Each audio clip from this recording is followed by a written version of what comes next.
آج اس روحانی سفر میں بات ہوگی ایک ایسی عظیم تاریخ کی جو حضرت ابراہیم علیہ السلام کی زندگی سے جڑی ہے۔ یہ جو ہم آج کا جائزہ لے رہے ہیں یہ صرف ایک واقعے کا بیان نہیں ہے، یہ تو ایمان اور محبت کی ایک ایسی صدیوں پرانی داستان ہے جس نے قیامت تک کے لیے عبادت کا رخ ہی موڑ دیا۔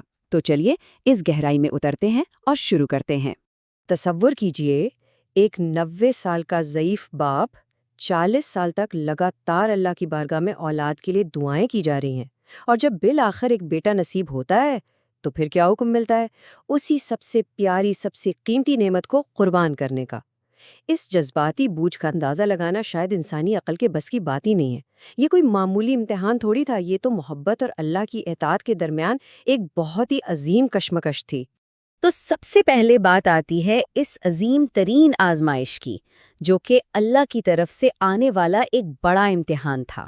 اس آزمائش کے سلسلے کو تھوڑا غور سے دیکھتے ہیں۔ ایک طرف قدیم مکہ کا وہ ویران اور تپتی دھوپ والا ریگستان، پہلے تو دودھ پیتے معصوم حضرت اسماعیل اور ان کی والدہ کو وہاں اکیلے چھوڑ دیا گیا۔ پھر پورے 1 سال بعد صرف کھڑے کھڑے ملنے کی اجازت ملی، اور جب حضرت اسماعیل 7 سال کے ہوئے تو لگاتار 3 راتوں تک خواب آنا شروع ہوئے۔ ان خوابوں کے بعد حضرت ابراہیم نے سوچا کہ شاید جانور قربان کرنے ہیں، تو انہوں نے پہلے 100 بھیڑ اور اونٹ قربان کر دیے، لیکن حکم تو کچھ اور ہی تھا۔ اور پھر وہ دل دہلا دینے والا لمحہ سامنے آیا، جب 3 راتوں کے بعد یہ حقیقت پوری طرح واضح ہو گئی کہ اللہ کو کسی جانور کی قربانی نہیں چاہیے۔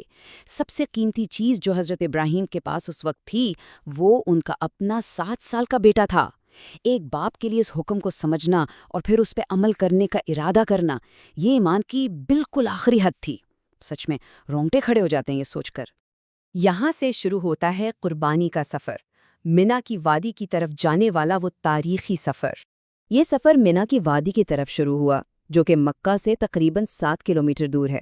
فاصلہ تو چھوٹا سا لگتا ہے نا، لیکن اس باپ کے قدموں کے بوجھ کو محسوس کیجئے جو اپنے ہی لگتے جگر کو ذبح کرنے لے جا رہا ہو۔ یہ اس دنیا کا سب سے بھاری سفر تھا۔ اس مقدس سفر میں شیطان نے پوری کوشش کی کہ وسوسے ڈالے، انہیں بہکائے، لیکن حضرت جبریل علیہ السلام کے کہنے پر حضرت ابراہیم نے شیطان کو 7 کنکریاں ماری۔ اور مزے کی بات یہ ہے کہ یہی عمل آج حج کا ایک عظیم رکن بن چکا ہے، جسے ہم جمرات کی رمی کہتے ہیں۔ اب اس قول پر تھوڑا دھیان دیجیے۔ ایک چھوٹے سے بچے کا یہ بے مثال جواب سچ میں دل چیر دیتا ہے۔ جب باپ نے اپنا خواب سنایا تو بیٹے نے آگے سے کوئی سوال نہیں کیا، کوئی رونا دھونا نہیں، بلکہ فرمایا، اے میرے والد، جو حکم ملا ہے کر گزریے، اللہ نے چاہا تو آپ مجھے صبر کرنے والوں میں سے پائیں گے۔ یہ مکمل فرمانبرداری کی ایسی مثال ہے جس نے آنے والی ساری نسلوں کے لیے اطاعت کا مطلب ہی بدل کر رکھ دیا۔ اور اس مقام پر آ کر تو واقعی آنکھوں میں آنسو آ جاتے ہیں۔ سوچئے، ایک بیٹا اپنے باپ سے کیا گزارش کر رہا ہے۔ وہ کہہ رہا ہے کہ مجھے اوندھے منہ لٹانا تاکہ میری شکل دیکھ کر باپ کے ہاتھ محبت میں کانپ نہ جائیں، اپنے ہاتھ پیر باندھنے کی گزارش کی تاکہ تڑپتے ہوئے باپ کو چوٹ نہ لگ جائے، اور کہا کہ میری قمیض میری والدہ کو دے دینا تاکہ انہیں تسلی ہو جائے۔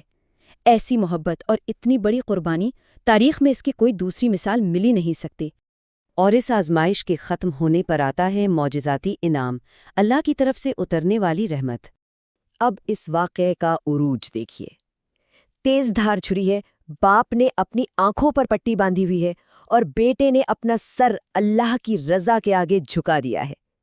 یہ وہ لمحہ تھا جب آسمان کے فرشتے بھی سہم گئے تھے، لیکن اللہ کی قدرت دیکھیے۔ حضرت ابراہیم نے چھری چلائی، پوری طاقت لگا کر چلائی، لیکن چھری نے کاٹنے سے بالکل انکار کر دیا۔ اس چھری کو 3 بار پتھر پر تیز کیا گیا، پتھر تک کٹ گیا، پر اللہ کے حکم سے اس چھری نے اسماعیل علیہ السلام کی گردن کو ایک خراش تک نہیں آنے دی۔ باپ اپنے فیصلے پر اٹل تھا، پر چھری تو اللہ کے حکم کی پابند تھی نا۔ اور جیسے ہی یہ آزمائش پوری ہوئی، آسمان سے ندا آئی۔ حضرت جبرائیل جنت سے ایک دمبا لے کر اترے اور فرمایا، اے ابراہیم، تم نے اپنا خواب سچ کر دکھایا اور ہم نے ایک عظیم قربانی فدیہ میں دے دی۔ اصل میں اللہ کو کسی انسان کا خون چاہیے ہی نہیں تھا، اس نے تو بس اپنے نبی کا ایمان اور اطاعت کو پرکھا تھا۔ یہ بالکل ایک بے مثال آزمائش تھی جس کا انجام اس خوبصورت اور معجزاتی انعام کی صورت میں سامنے آیا۔ تو اب دماغ میں یہ سوال آتا ہے کہ ہم آج اس عظیم قربانی کی یاد کو کیسے مناتے ہیں؟ چلیے دیکھتے ہیں کہ یہ آگے ہمارے آج کے دور سے کیسے جڑتا ہے۔ یہ تاریخی واقعہ اپنی جگہ بہت عظیم ہے، لیکن آج اس زمانے میں ہم اس قربانی سے اپنا رشتہ آخر کیسے جوڑتے ہیں؟ اس جائزے کا اگلا حصہ سیدھا ہماری عملی زندگی سے متعلق ہے۔ یہاں بات آتی ہے قربانی کی سنت اور عید الاضحیٰ کی اہمیت کی۔ یہ جو قربانی کی سنت ہے، یہی ہماری عید الاضحیٰ کی بنیاد بنی۔ اکثر لوگ اس بحث میں پڑ جاتے ہیں کہ قربانی اور حج ایک ہی وقت ہونے چاہیے، لیکن اگر ہم واقعی تاریخ کو دیکھیں تو پتہ چلتا ہے کہ عید الاضحیٰ کا آغاز تو ہجرت کے دوسرے سال ہی مدینہ میں ہو گیا تھا، جبکہ حج تو 9 ہجری میں جا کر فرض ہوا ہے۔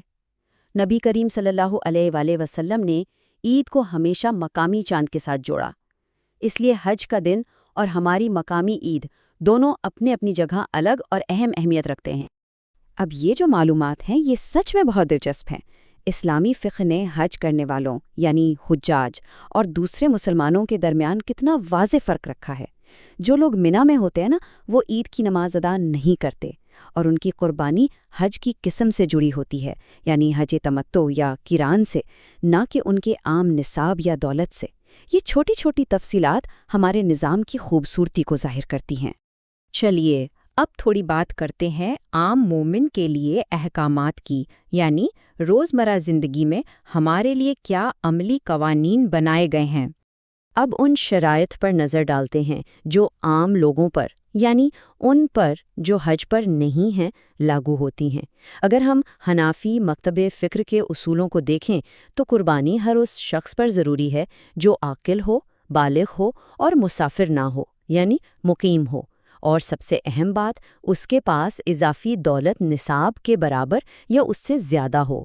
یہ واضح شرائط اس بات کو یقینی بناتی ہیں کہ صرف وہی لوگ یہ مالی عبادت انجام دیں جو اس کی استطاعت رکھتے ہیں، تاکہ کسی پر بوجھ نہ پڑے۔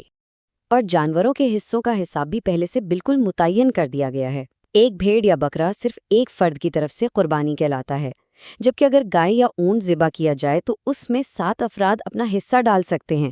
کتنی آسانی رکھی گئی ہے نا، تاکہ لوگ مل جل کر بھی اس سنت کو بہت خوبصورتی سے زندہ رکھ سکیں۔ تو ان سب باتوں کا اصل مقصد آخر ہے کیا؟ سب سے اہم پوائنٹ یہ ہے کہ اللہ کو جانوروں کا گوشت یا خون بالکل نہیں پہنچتا۔ جو چیز بارگاہ الہی میں قبول ہوتی ہے وہ قربانی کرنے والے کا تقوی، اس کی صاف نیت اور خلوص ہے۔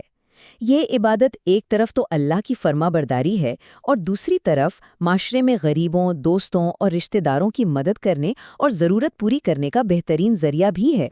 1400 سال، ذرا سوچئے، 1400 سال سے زیادہ کا عرصہ گزر چکا ہے، اور اس عظیم سنت کو امت مسلمہ نے ہر سال 10 ذوالحجہ کو بالکل اسی جوش، خلوص اور عقیدت کے ساتھ زندہ رکھا ہے۔ یہ صدیوں پر محیط تسلسل اصل میں اس عظیم قربانی کی قبولیت کا سب سے بڑا اور واضح ثبوت ہے۔ اس جائزے کو ہم ایک نہایت فکر انگیز سوال پر ختم کرتے ہیں۔ جب بھی قربانی کا خون زمین پر گرے تو ہر دل میں ایک سوال ضرور اٹھنا چاہیے: کیا ہمارا خلوص حضرت ابراہیم علیہ السلام جیسا ہے؟ کیا ہم اپنے اندر کے شیطان کو ہرا کر مکمل طور پر اللہ کی رضا کے آگے جھکنے کے لیے واقعتاً تیار ہیں؟ یہ سوال صرف ایک رسم نہیں، یہ ہمارے ایمان کی اصل آزمائش ہے۔ اس عظیم مقصد پر ضرور غور کیجیے گا۔